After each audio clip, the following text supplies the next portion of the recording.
Hello, welcome to Bourbon in House. My name is Tristan Blair. I'm here at Elave in Walnut Creek, California, and tonight it is a true pleasure to be reviewing a very special bottle to me personally.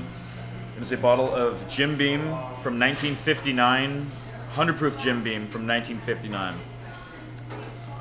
This bottle, where should I start with this? This bottle was found in my dad's liquor cabinet in about 2007 when I turned 21, and unopened till last winter, 2013, winter 2013, when we opened this. Apart from what I just told you in the title, there's not a lot more I know about this bottle other than what it says on the bottle, being 60-something years old. If you can see on the side here, it has the classic tack strip, and it says made in fall 53, bottled in 59, put on the shelf 59. So this bottle was purchased sometime around 59 to 60. I would assume 59, being they put the bottles right out then. So yeah, today you can't really find Jim Beam that's 100 proof. They don't really have to my knowledge, they don't have an expression that's 100 proof out there. It has a Lloyd's Santa Barbara sticker on it, which means it must have been some type of special bottling, or maybe the liquor store Lloyd's, which I asked my father about, who grew up in Santa Barbara, and he said he doesn't remember it, but it must have been some type of real small mom and pops type liquor store, and that's why the sticker's on there. About the bottle, it is pretty bizarre. It has, as you can see, what looks like a marijuana leaf on the front, as well as the top and in the middle. Why that is, me and my father have no idea. Maybe they had tequila in this at one point, or they used a bottle that would have had tequila in it, and maybe it replicated an agave plant. But in the 50s, obviously, marijuana was not what it is today in this country. I don't think that needs to be said. So it's kind of interesting. It might have. My dad just said it might have been a nice decoration, more of an ornamental type thing on a bottle. But in 1959, who knows what this would have meant. That being said, how I came across this bottle, which a lot of people are probably wondering, is in 2007, I was at my grandmother, who's still alive, at her house, and me and my dad were helping her clean some things out. We were going through this cabinet in their dining room, and we came across a cabinet, and I opened it, and it was just full of wine bottles. I dug behind the wine bottles and found about 18 bottles of liquor.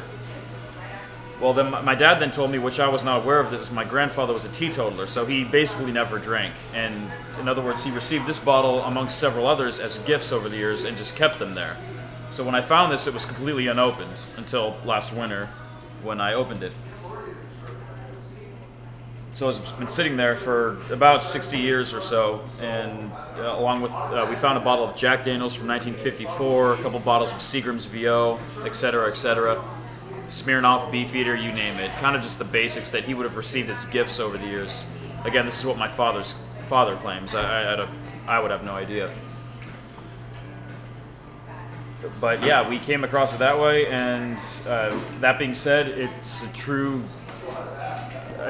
find. There's probably not too many of these bottles, if any at all, left in the world. On the conservative side, it'd be safe to say there's probably a couple out there, different variations, different liquor stores might have had it. This may have even meant that it was a single barreling that the owner went in hand selected. There's really not a lot known, so it's all speculation at this point. But that being said, 6-year-old 100 proof bourbon from Jim Beam from 1959, and let's get into the nose.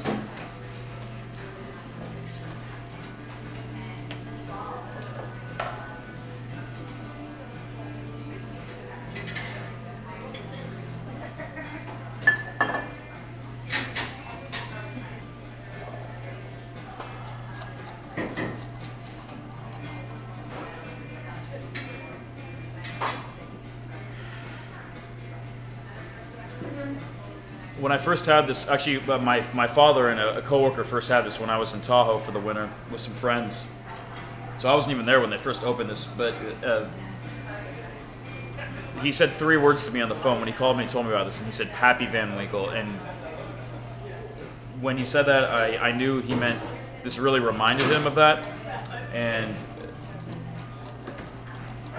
one of the reasons I think he said that is that, how do I put this? Bourbons back in the 50s were made very differently than they are today. And obviously there wasn't as much production, a much more small batch in general.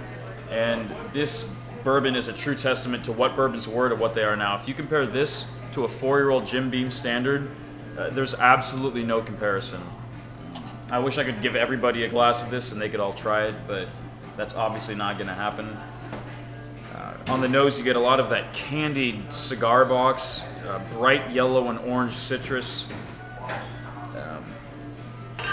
oranges, lemons, sour cherries, just tart green apples, very, very vibrant fruits, apricots, rich caramels, brown sugars, and the vanilla, some wet lumber, kisses of light, sweet spices, some French vanilla ice cream, very subtle, but a lot of vanilla, sugar cookies, a lot of like granulated sugar, very, very candied again, which is a common characteristic you find within a lot of the Pappy Van Winkles within the 20, 23 years, 15 years.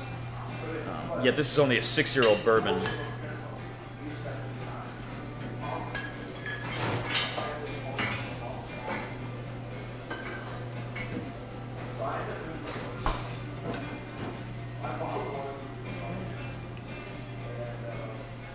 Very nice spices on the front, to the sides of the palate. You get some peanut brittle, some oak. It's very chewy. Puckering fruit rinds from all the things on the nose. The lemon rind, orange rind. Very, very fantastic palate.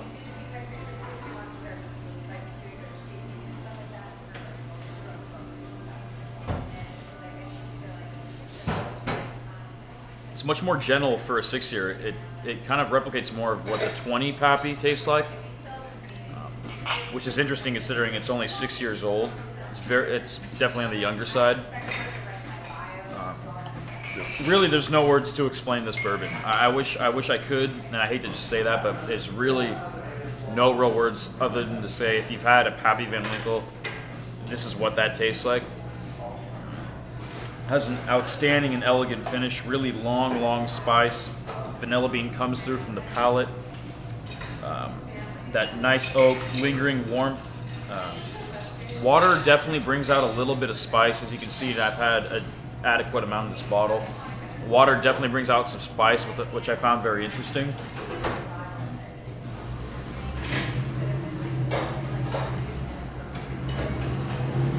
A lot of red cherries on the palate.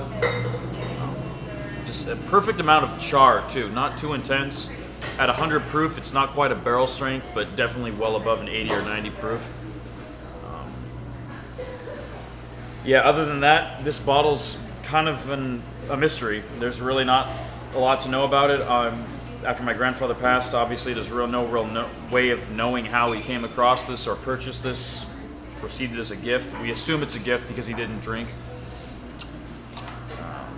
What's interesting, on the back it says the James B. Beam Distilling Company, 100 proof, and it talks a lot about bottled and bond.